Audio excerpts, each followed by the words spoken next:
Donald Trump আর Benjamin নেতানিয়াহুর master plan যেভাবে ধূলিসাৎ হলো। প্রতিবেদন উপস্থাপন করছি আমি জাকির হোসেন শেখ, আর ক্যামেরায় জিশান আলী শেখ। ডোনাল্ড ট্রাম্প আর বেঞ্জামিন নেতানিয়াহুর মাস্টার প্ল্যান যেভাবে ধূলিসাৎ হলো। আমেরিকার প্রেসিডেন্ট ডোনাল্ড ট্রাম্প এবং ইসলামী প্রজাতন্ত্র ইরানের মধ্যে চলমান জটিল আলোচনায় প্রতিদিনই নতুন মোড় আমরা দেখতে পাওয়া যাচ্ছে। ডোনাল্ড ট্রাম্প যদি তৃতীয়বারের মতো ইরানে হামলার সিদ্ধান্ত নিয়েছেন গতকাল বা আজ, তবুও একটা বিষয় কিন্তু নির্মমভাবে স্পষ্ট হয়েছে যে আমেরিকা মধ্যপ্রাচ্যে আর একটা যুদ্ধে হেরে গিয়েছে, যা গত 25 বছরে এটা তাদের ষষ্ঠ পরাজয়। সব তাস তো ইরানের হাতেই রয়েছে, প্রধানত হরমুজ প্রণালী, পাশাপাশি উপসাগরীয় প্রতিবেশীদের ওপর তাদের ড্রোন এবং ক্ষেপণাস্ত্র যে প্রতিরোধ ক্ষমতা তৈরি করেছে, সেটাও বলা হচ্ছে। আরও কিছু তাস এখনও ইরান ব্যবহারই করেনি, যেমন লোহিত সাগরের মুখে বাব আল মান্দেব প্রণালী বন্ধ করে দেয়া। ডোনাল্ড ট্রাম্পের হাতে কিন্তু তেমন কিছুই নেই। এই শতাব্দীর প্রথম প্রান্তিকে আমেরিকার ধারাবাহিক ব্যর্থতাগুলো এমন সময়ে যখন তাদের সামরিক শক্তি ছিল প্রশ্নাতীত এবং শক্তি প্রয়োগে তাদের একচেটিয়া আধিপত্য ছিল যুদ্ধের ইতিহাসে বিশেষভাবে লিপিবদ্ধ হওয়ার মতো ঘটনা। ইরানে হামলা চালিয়ে ডোনাল্ড ট্রাম্প শুধু আফগানিস্তান, ইরাক, ইয়েমেন, লিবিয়া এবং সিরিয়ায় তাঁর পূর্বসূরীদের ভুলের পুনরাবৃত্তিই করেননি, বরং নিজের পক্ষ থেকেও নতুন কিছু ভুল যোগ করেছেন। সাবেক মার্কিন প্রেসিডেন্ট জর্জ ডব্লিউ বুশ যেমন মিথ্যা গোয়েন্দা তথ্যের ভিত্তিতেই ইরাকে আক্রমণ করেছিলেন। দাবি করা হয়েছিল যে সাদ্দাম হোসেনের কাছে গণবিধ্বংসী অস্ত্র রয়েছে। ডোনাল্ড ট্রাম্পও ঠিক তেমনি ভুয়া গোয়েন্দা তথ্যের ভিত্তিতে ইরানে হামলা চালিয়েছেন। তবে অন্তত বুশের সন্দেহজনক গোয়েন্দা নথি এসেছিল তার নিজেরই গোয়েন্দা সংস্থাগুলোর কাছ থেকে, কিন্তু ডোনাল্ড ট্রাম্পের বেলায় ভুয়ো গোয়েন্দা তথ্য তৈরিই করেছিল ইসরায়েলের গোয়েন্দা সংস্থা মোসাদ। আর মার্কিন গোয়েন্দা মহলের পরামর্শ উপেক্ষা করেই মোসাদের গোয়েন্দা তথ্যকে পুরোপুরি বিশ্বাস করেছিলেন মার্কিন প্রধান সেনাপতিও। বেঞ্জামিন নেতানিয়াহু এবং মোসাদের পরিচালক ডেভিড বার্নিয়া, আপনারা জানেন ডেভিড বার্নিয়া ডোনাল্ড ট্রাম্পকে বুঝিয়েছিলেন যে জানুয়ারির বিদ্রোহের পর তেহরানের সরকার এতটাই দুর্বল হয়ে পড়েছে যে সর্বোচ্চ নেতা আয়াতুল্লাহিল উজমা খামেনেকে হত্যা করলেই কয়েকদিনের মধ্যেই সেটা ভেঙে পড়বে প্রশাসনটা। এই যুক্তির সবচেয়ে বড় প্রবক্তা ছিলেন আবার বেঞ্জামিন নেতানিয়াহু, যার আজীবনের স্বপ্ন যেন বাস্তবায়নের একেবারে দ্বার প্রান্তে পৌঁছেছিল বলে তিনি মনে করেছিলেন। সেই সময় তিনি দাবি করেছিলেন আর মাত্র একটা ধাক্কাই যথেষ্ট।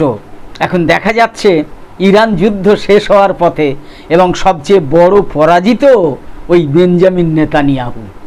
এই কারণেই তিনি মরিয়া হয়ে ডোনাল্ড ট্রাম্পকে ইরানের সঙ্গে সমঝোতা স্মারক সই করা থেকেও বিরত রাখতে চাইছেন। তবে যুদ্ধ শেষ হলে এই দুই নেতার জন্যই কিন্তু ডোনাল্ড ট্রাম্প এবং বেঞ্জামিন নেতানিয়াহু, এই দুই নেতার জন্যই চূড়ান্ত হিসাব নিকাশের সময় আসবে। আজকের বর্তমান খবর হচ্ছে ইরান আমেরিকার অ্যাপাচে হেলিকপ্টার ধ্বংস করার পর আমেরিকা ইরানের বিভিন্ন জায়গায় হামলা চালায় এবং তার বিরুদ্ধে ইরানও মারাত্মক হামলা চালায় জর্ডনে, বাহরিনে, আমেরিকার নৌবহরে। শক্তির ভারসাম্যের কথা বলতে গেলে বলতে হয় আমেরিকার 3টে প্রশাসন, অর্থাৎ ডোনাল্ড ট্রাম্পের প্রথম মেয়াদ, জো বাইডেনের প্রশাসন এবং এখন ডোনাল্ড ট্রাম্পের দ্বিতীয় মেয়াদের নীতি ছিল সুন্নি আরব দেশগুলোকে ইসরায়েলের সঙ্গে সম্পর্ক স্বাভাবিক করতে উৎসাহিত করা। এই ছিল নীতি। এই নতুন প্রস্তাবিত আঞ্চলিক ব্যবস্থাকে বিভিন্ন নামে ডাকা হয়েছে, কখনো সুন্নি ইসরায়েল জোট, কখনো আরব ন্যাটো কিংবা আব্রাহাম অ্যাকর্ডস। তবে এর রূপ ছিল স্পষ্ট, এটা মোটেও সমান অংশীদারদের জোট হতো না, বরং ইসরায়েলকে নতুন আঞ্চলিক আধিপত্যশীল শক্তি হিসেবে প্রতিষ্ঠা করা হতো এমন এক কেন্দ্র যার মধ্যে দিয়ে পূর্ব থেকে পশ্চিমে অস্ত্র, উচ্চ প্রযুক্তি, তথ্য এবং বাণিজ্য প্রবাহিত হবে, এমনটাই করা হতো। এই জোটের প্রকৃত প্রতিশ্রুতিবদ্ধ অংশীদার ছিলেন মাত্র একজন, সংযুক্ত আরব আমিরাতের প্রেসিডেন্ট মোহাম্মদ বিন জায়েদ আল নাহিয়ান, যাকে এখন দেখা মাত্রই বুকে জড়িয়ে ধরেন আবার নরেন্দ্র মোদী।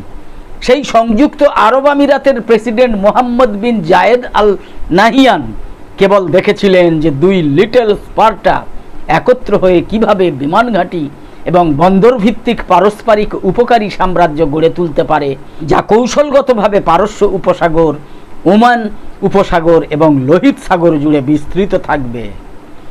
ইরানের সম্পূর্ণ আত্মসমর্পণ হলে হয়তো শাহের ছেলে রেজা পাহলভির মতো দুর্বল কোনো পুতুল শাসককে ক্ষমতায় বসানো হতো, অথবা দেশটা গৃহযুদ্ধ এবং ভাঙনের দিকে যেত। ইসরায়েলের তাতে কিছুই আসতো না, যেত না। ইরাক এবং এখন সিরিয়াকে স্থায়ীভাবে দুর্বল এবং বিভক্ত করে রাখা ইসরায়েলের এটা তো প্রতিষ্ঠিত নীতি। মধ্যপ্রাচ্যের বর্তমান মানচিত্রে কথিত বাইবেলীয় ইসরায়েল রাষ্ট্র পুনঃপ্রতিষ্ঠার একটা অভিন্ন ধর্মীয় উদ্দেশ্য রয়েছে। তবে তেল আবিবের সমগ্র ইহুদি রাজনৈতিক কাঠামোর বাস্তববাদী অবস্থান হলো, তারা এখন মনে করে যে তারা কেবল এমন প্রতিবেশীদের সঙ্গেই সহাবস্থান করতে পারবে যাদের হয় তারা দখল করে রাখবে, আর নয়তো স্থায়ীভাবে দুর্বল করে দেবে। এটাই হচ্ছে মূল কথা ইসরায়েলের। ইরান চূর্ণ বিচূর্ণ হলে মধ্যপ্রাচ্যের এই নতুন ব্যবস্থার রাজা হিসাবে ডোনাল্ড ট্রাম্পের অভিষেক ঘটত, আর তার আঞ্চলিক সামন্ত শাসক হিসেবে নতুন করে উত্থান হতো বেঞ্জামিন নেতানিয়াহুরও। তিনিই হতেন সেই ব্যক্তি যিনি ৪৭ বছর ধরে ওয়াশিংটনের চাপে নতি স্বীকার না করা শক্তিকে অবশেষে ধ্বংস করেছেন। সৌভাগ্যবশত এটা এখন কেবল ডোনাল্ড ট্রাম্পের মাথার ভেতরকার এক কল্পনা। ইরানের টিকে থাকা, ইসরায়েল সহ গোটা মধ্যপ্রাচ্য অঞ্চলটার শক্তির ভারসাম্য মৌলিকভাবে বদলে দিয়েছে। ইরানের টিকে থাকা বদলে দিয়েছে। ইসরায়েল আর ফিলিস্তিন সংঘাত শুরুর পর থেকে পাকিস্তান বরাবরই অঞ্চলটার প্রান্তিক অবস্থানে ছিল। ইন্দোনেশিয়া বা মালয়েশিয়ার মতো অন্যান্য মুসলিম সংখ্যাগরিষ্ঠ দেশের মতো তারাও সহানুভূতি দেখাতো, কিন্তু সেখানেই সীমাবদ্ধ ছিল। কিন্তু এই অবস্থার পরিবর্তনের মূল মুহূর্তটা আসে ইরান যুদ্ধের একেবারে তুঙ্গে, যখন প্রধান আরব শক্তিগুলো সৌদি আরব, কাতার, কুয়েত বুঝতে পারে যে বিপুল অর্থ ব্যয় করে গড়ে তোলা মার্কিন সামরিক ছাতাও তাদের রক্ষা করতে পারছে না। ফলে তারা বড় সেনাবাহিনী এবং শক্তিশালী বিমান ক্ষমতা সম্পন্ন বাইরের শক্তিগুলোর দিকে ঝুঁকে পড়ে। তাদের সামনে তখন দুটো মুসলিম রাষ্ট্র, এক হচ্ছে তুরস্ক আর একটা হচ্ছে পাকিস্তান। এখন দুটো স্বতন্ত্র জোট গড়ে উঠেছে, একটা যুদ্ধের উত্তাপে গঠিত হয়েছে, যেখানে রয়েছে সৌদি আরব, পাকিস্তান, তুরস্ক, কাতার এবং ওমান। ধারণা করা হচ্ছে যে কুয়েত ধীরে ধীরে পাকিস্তানের দিকে হয়তো ঝুঁকবে, আর মিশরের গাজার বিষয়ে ইসরায়েলের পরিকল্পনা নিয়ে ভয়ের কারণও অনেক বেশি। এই সব রাষ্ট্রের বেশিরভাগই ডোনাল্ড ট্রাম্পের তথাকথিত বোর্ড অফ পিসের সদস্য, কিন্তু ইরানের বিজয়ের পর সেই পরিচয়ের গুরুত্ব খুব কমে গিয়েছে, নেই বললেই চলে। তারা সবাই গাজা উপত্যকার অর্ধেক, দক্ষিণ লেবানন এবং পশ্চিম তীরের 2/3 স্থায়ীভাবে দখল করে রাখার ইসরায়েলি প্রচেষ্টার বিরোধিতা করছে। এই উদীয়মান জোটের আরেকটা ইঙ্গিত পাওয়া যায় তাদের পররাষ্ট্রমন্ত্রীদের এক যৌথ বিবৃতিতে। ভালো করে শুনুন, যেখানে ইসরায়েলের বিচ্ছিন্নতাবাদী অঞ্চল সোমালিল্যান্ডে দূতাবাস খোলার নিন্দা জানানো হয়। লক্ষ্য করার বিষয় হলো কোন দেশের স্বাক্ষর সেখানে অনুপস্থিত ছিল। দেখা যাচ্ছে সংযুক্ত আরব আমিরাতের স্বাক্ষর সেখানে অনুপস্থিত। সংযুক্ত আরব আমিরাতের স্বাক্ষর সেখানে অনুপস্থিত ছিল। সুন্নি মুসলিম দেশগুলোর একটা শক্তিশালী সামরিক এবং কূটনৈতিক জোটের উত্থানই ছিল ঠিক সেই বিষয় যা ইসরায়েল এবং সংযুক্ত আরব আমিরাত চায়নি। তাদের নিজস্ব জোট এখনও শক্তিশালী, এবং প্রথমের দিকে এই ইসরায়েল এবং আরব আমিরাতের অশুভ জোট গোপন থাকলেও ক্রমেই তা আরও প্রকাশ্য হয়ে উঠছে।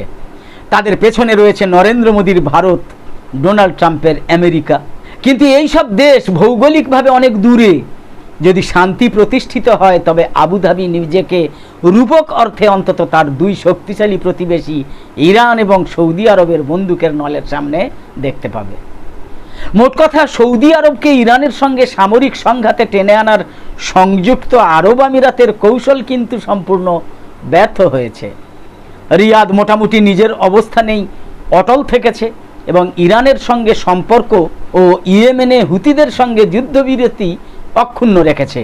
যদিও ক্রমবর্ধমান প্রমাণ পাওয়া যাচ্ছে যে সৌদি তেল ক্ষেত্রের ওপর প্রতিহত করা কিছু ক্ষেপণাস্ত্র উত্তরের ইরাক বা পূর্বের ইরান থেকে নয়, বরং দক্ষিণের ইয়েমেন থেকেই এসেছে।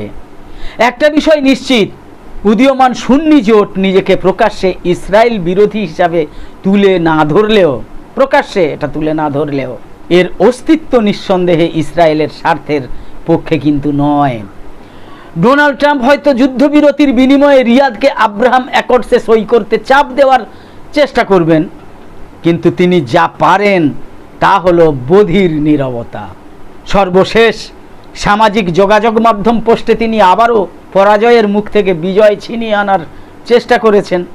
ডোনাল্ড ট্রাম্প তার নিজস্ব ট্রুথ সোশ্যালে লিখেছেন, হয়তো এক বা দুই দেশের না করার কারণ থাকতে পারে, মানে ওই সৌদি আরবকে ইঙ্গিত করে বলেছেন যে এক বা দুই দেশের না করার কারণ থাকতে পারে এবং তা মেনে নেওয়া হবে, কিন্তু অধিকাংশেরই প্রস্তুত, আগ্রহী এবং সক্ষম হওয়া উচিত যাতে ইরানের সঙ্গে এই সমঝোতা অন্যথায় যা হতো তার চেয়ে অনেক বেশি ঐতিহাসিক ঘটনা হয়ে ওঠে।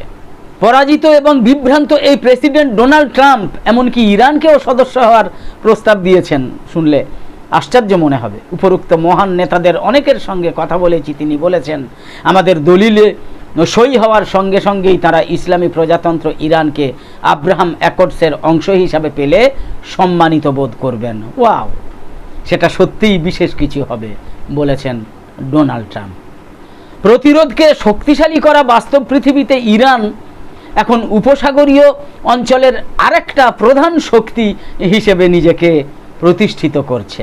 তারা আবারও এই অঞ্চলের অন্যান্য তেল এবং গ্যাস উৎপাদনকারী দেশের উপর নিজেদের প্রতিরোধ ক্ষমতা প্রতিষ্ঠা করেছে এবং ওমানের সঙ্গে সমন্বয়ে হরমুজ প্রণালীর উপর তাদের বাস্তব নিয়ন্ত্রণ আর কখনো ছাড়বে না।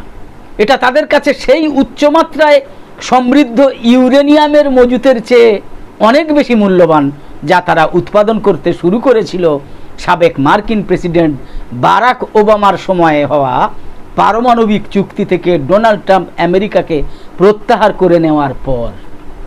যুদ্ধবিরতির কাঠামোগত চুক্তি যদি ইসরায়েল বা ডোনাল্ড ট্রাম্প নস্যাৎ করে দেন, তবু ইরানের হাতে এখনো অনেক তাস রয়েছে।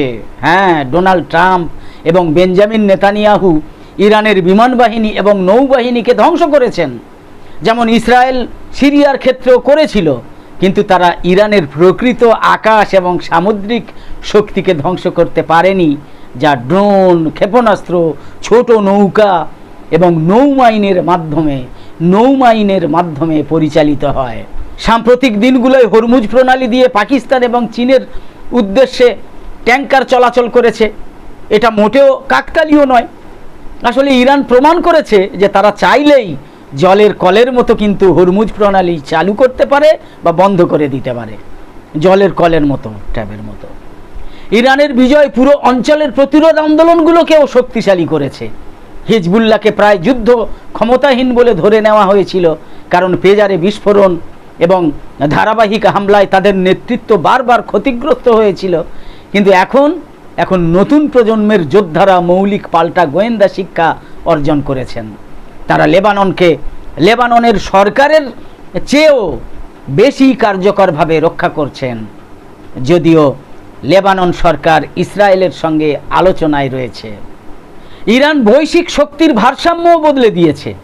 চীনের প্রেসিডেন্ট শি জিনপিংয়ের সামনে ডোনাল্ড ট্রাম্পকে বিব্রত এবং সংকুচিত দেখাটা ছিল কষ্টদায়ক, যখন চীনা নেতা যথেষ্ট আত্মবিশ্বাস নিয়ে ডোনাল্ড ট্রাম্পের সামনেই তাইওয়ানকে স্পর্শ না করার সরাসরি হুমকি দিয়েছেন। রাষ্ট্রবিজ্ঞানী ফ্রান্সিস ফুকুয়ামা যথার্থই মন্তব্য করেছেন যে এখন আমেরিকাকেই একটা বখাটে রাষ্ট্র হিসাবে দেখা হচ্ছে, আর চীন স্থিতিশীলতার কণ্ঠস্বর এবং ভবিষ্যৎ আন্তর্জাতিক চুক্তিগুলোর একটা শক্তি হয়ে উঠছে। গত 25 বছরে চীনই একমাত্র বড় শক্তি যারা কোনো যুদ্ধে জড়ায়নি। বশ্যতা স্বীকার না করার ক্ষেত্রে ইরানের প্রতিরোধ আরব বিশ্বের জন্য শক্তিশালী বার্তা বহন করে। বার্তাটা হলো যথেষ্ট দৃঢ়তা এবং উচ্চমাত্রার সহ্য ক্ষমতা থাকলে মধ্যপ্রাচ্যের মধ্যম শক্তিগুলো আমেরিকা এবং ইসরায়েলের ঔপনিবেশিক আধিপত্যের বিরুদ্ধে প্রতিরোধ গড়ে তুলতে পারে এবং জয়ীও হতে পারে। ঐতিহাসিক পরাজয়, কাঠামোগত চুক্তি সই হওয়ার পর কি ঘটবে? ধারণা করা হচ্ছে যে ইসরায়েল নতুন উদ্যমে লেবানন এবং গাজায় আবার বোমাবর্ষণ শুরু করবে। বেঞ্জামিন নেতানিয়াহু সম্ভবত লিতানি নদীর দক্ষিণে প্রতিটা বাড়ি, গ্রাম এবং শহর ধ্বংস করা অব্যাহত রাখতে চাইবেন, যাতে ইরানে তার ব্যর্থতাকে যতদিন সম্ভব আড়াল করা যায়। এমনকি হামাসকে নিরস্ত্রীকরণের অজুহাতে পুরো গাজাটাই দখল করার কথাও তিনি ভাবতে পারেন। কিন্তু এর মাধ্যমে তিনি নিজের রাজনৈতিক কবরই খুঁড়বেন, কারণ ইসরায়েলের চলমান যুদ্ধগুলো থেকে তাদের ঘোষিত কোনো লক্ষ্য অর্জনের একেবারেই সম্ভাবনা নেই। ডোনাল্ড ট্রাম্পও একইভাবে কিউবার বিরুদ্ধে অবরোধ বজায় রাখবেন। শুধু লক্ষ্য করুন, ইরানের সঙ্গে চুক্তি হয়ে গেলে এই দুই ব্যক্তি কত দ্রুত আলোচনার বিষয় পরিবর্তন করবেন। কারণ গত 3 মাসের অন্তত অজনপ্রিয় যুদ্ধের জন্য দেশে যারা তাদের জবাবদিহির মুখে দাঁড় করাতে চাইবেন, তাদের প্রশ্নের উত্তর তারা দিতে পারবেন না। গাজায় গণহত্যামূলক অভিযানের ফলে ইসরায়েল যেমন এক প্রজন্মের মার্কিন ইহুদিদের সমর্থন হারিয়েছে, তেমনি ইরানের বিরুদ্ধে যুদ্ধ রিপাবলিকান ঘরানার প্রবীণ ডোনাল্ড ট্রাম্প সমর্থকদের মধ্যে একই ধরনের প্রভাব ফেলেছে। রিপাবলিকান খ্রিস্টান মহলে এখন দ্রুত ছড়িয়ে পড়ছে এই ধারণা যে ইসরায়েল আমেরিকা যুক্তরাষ্ট্রকে দখল করে রেখেছে। ডোনাল্ড ট্রাম্প বা নেতানিয়াহু কেউই নিজেদের জনগণের চোখে চোখ রেখে বলতে পারবেন না যে ইরানের কাছে তারা পরাজিত হননি, লিখেছেন মিডল ইস্ট আইয়ের সহ প্রতিষ্ঠাতা এবং প্রধান সম্পাদক ডেভিড হাস্ট। এর আগে তিনি গার্ডিয়ানের পররাষ্ট্র বিষয়ক প্রধান লেখক ছিলেন। একদম শেষে বলি, নিউজ নির্ভীকে আমাদের নিয়মিত উপস্থাপন করা বিশেষ প্রতিবেদন ভালো লেগে থাকলে ইউটিউবে নোটিফিকেশান পেতে সাবস্ক্রাইব করে পাশের বেল আইকন অন করে অল সিলেক্ট করে দিন। আর ফেসবুকে লাইক বা ফলো করে আমাদের আরও নতুন নতুন ভিডিও বানাতে এবং লাইভ সম্প্রচারে উৎসাহিত করতে লাইক, কমেন্ট এবং বেশি বেশি শেয়ার করে সঙ্গে থাকুন। কামনা করি সকলে সবসময় খুব ভালো এবং সুস্থ থাকুন, সাবধানে থাকুন। ধন্যবাদ।